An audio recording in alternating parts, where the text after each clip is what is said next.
ખેડૂત મિત્રો, વિદેશી કપાસ બજારમાં આવ્યો મોટો પલટો. સાચી કસોટી હવે ખેડૂત મિત્રોની શરૂ થવાની છે. જે ખેડૂત મિત્રો પાસે કપાસ છે તેવા ખેડૂત મિત્રો ખાસ કરીને આપણી સ્થાનિક અને વિદેશી કપાસ બજારનો સતત અભ્યાસ કરે, જેથી કરીને પોતે સાચવેલા કપાસનો સારામાં સારો ભાવ છે તે ખેડૂત મિત્રોને મળી જાય અને નીકળી જાય અને આગળ જતાં ખોટ સહન ન કરવી પડે તેની ખાસ તકેદારી ખેડૂત મિત્રો આપણા દેશની સ્થાનિક અને વિદેશી કપાસ બજારનો તલસ્પર્શી અભ્યાસ કરીને યોગ્ય નિર્ણયો લઈને બજાર પેરેટીએ કપાસની સારામાં સારી બજારનો લાભ મેળવીએ તેવી આપણે ઈચ્છા વ્યક્ત કરીએ છીએ.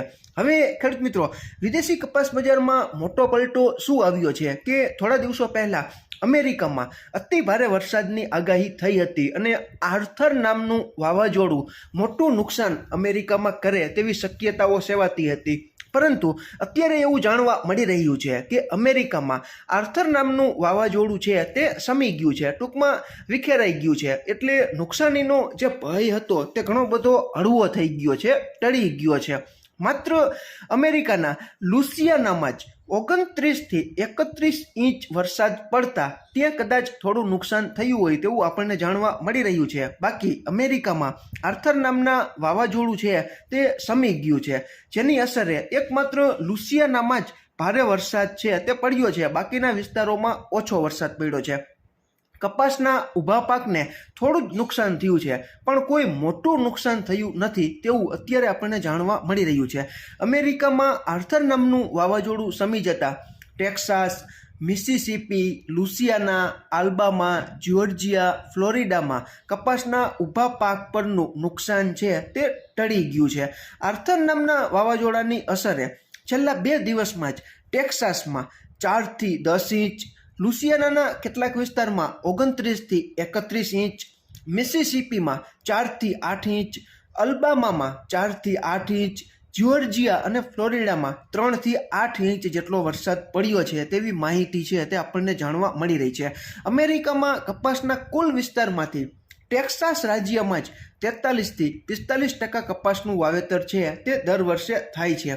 જ્યાં આર્થર વાવાઝોડાની અસરે સૌથી વધુ નુકસાન થવાની સંભાવના હતી, પણ 18 જૂને વાવાઝોડું છે લેન્ડ થયા બાદ એકદમ નબળું પડતા તેની કોઈ મોટી અસર થઈ નથી તેવું અત્યારે આપણને જાણવા મળી રહ્યું છે.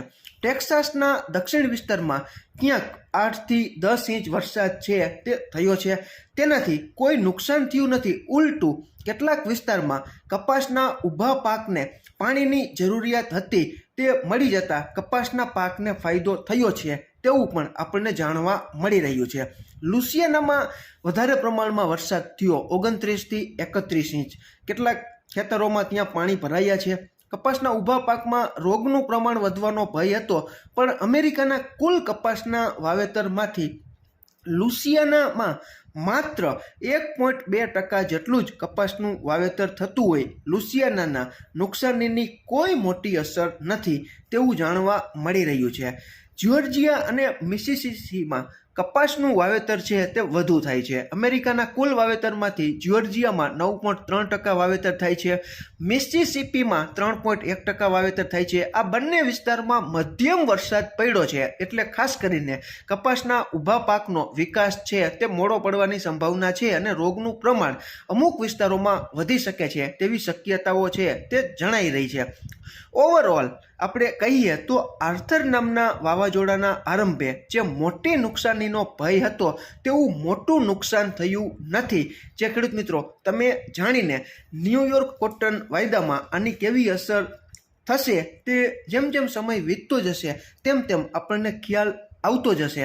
હવે ખેડૂત મિત્રો, આજે તારીખ 23/6/2026ના રોજ 11 વાગ્યાની આસપાસ ન્યૂયોર્ક કોટન વાયદો ડિસેમ્બર 2026નો 1.15 જેટલો ઘટીને 78.26 સેન્ટ, ક્રૂડ ઓઇલનો WTIનો વૈશ્વિક વાયદો $0.30 જેટલો ઘટીને $73.56, બ્રેન્ટ ઓઇલ $0.42 જેટલું ઘટીને $77.10, ડોલર ઇન્ડેક્સ 0.040 જેટલો વધીને 100.834, એનસીડેક્સ ઉપરનો આપણો કોકુડકલ કપાસિયા ખોળનો જુલાઈ 2026નો વાયદો ₹7 જેટલો ઘટીને 3643, અને ઓગસ્ટ 2026નો વાયદો 15 રૂપિયા જેટલો ઘટીને 3685ની આસપાસ બંધાવેલો છે.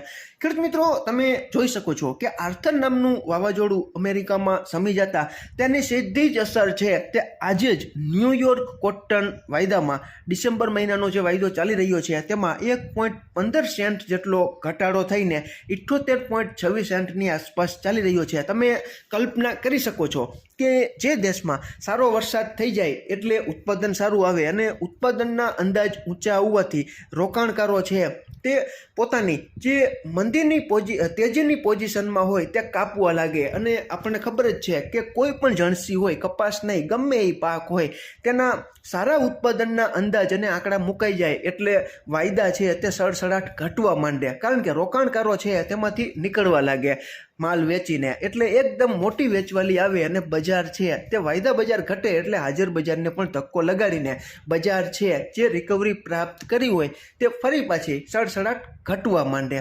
એટલે તમે જોઈ શકો છો કે ન્યૂયોર્ક કોટન વાયદામાં સીધી જ અસર છે તે દેખાઈ રહી છે.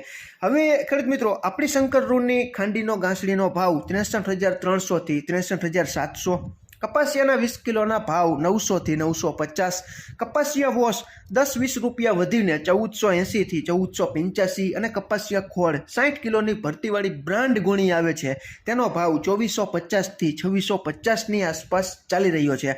ગઈકાલે ખેડૂત મિત્રો આપણને ગુજરાતના લગભગ 2 સેન્ટરોમાં, જેમાં આપણે વાત કરીએ તો અમરેલી 1920 અને સાવરકુંડલા 1917 સુધી કપાસ છે તે પહોંચી ગયો હતો. ફરી પાછો આજે ન્યૂયોર્ક કોટન વાયદો અને ક્રૂડ ઓઇલના વૈશ્વિક વાયદા ઘટતા ખેડૂત મિત્રો તમે જોઈ શકો છો કે આજે 1900 ઉપરની એન્ટ્રી કેટલી પડે છે. આપણી પાસે સમય હશે તો બપોરના વિડીયોમાં ચોક્કસ તમારા સુધી પહોંચાડવાનો પ્રયાસ કરશું. સમય નથી મળતો એટલે ખેડૂત મિત્રો માહિતી છે તે બજાર ભાવની તમારા સુધી નથી પહોંચાડી શકતો.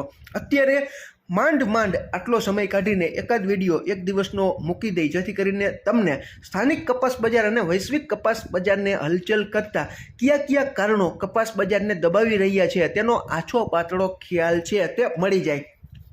ખેડૂત મિત્રો, તમારે ત્યાં ગામડે બેઠા કપાસના કેવા ભાવ ચાલી રહ્યા છે અને આમાં ક્યાંય ભૂલ હોય અને તમારી પાસે ક્યાંયથી નવી અપડેટ આવી હોય તો ચોક્કસ તમે કોમેન્ટમાં જણાવી શકો છો. અમારી પાસે માહિતી છે ત્યાં સુધી મોટાભાગનો સરેરાશ કપાસનો ગુજરાતનો 20 કિલોનો અતિ સારો કપાસ હોય તો 1650થી 1750 અને 1800 અને ક્યાંક 1850 કે 1900 સુધીની એન્ટ્રી પણ થઈ રહી છે. અને અતિ સારો કપાસ હોય તો 1900 પ્લસ પણ અમુક જગ્યાએ બોલાઈ રહ્યા છે. ફરી જ મળશું નવી જ માહિતી લઈને નવા જ આવનારા વિડીયોમાં. ત્યાં સુધી આપ જોડાયેલા રહો, માહિતગાર બનો, આગળ વધો. આભાર ખેડૂત મિત્રો.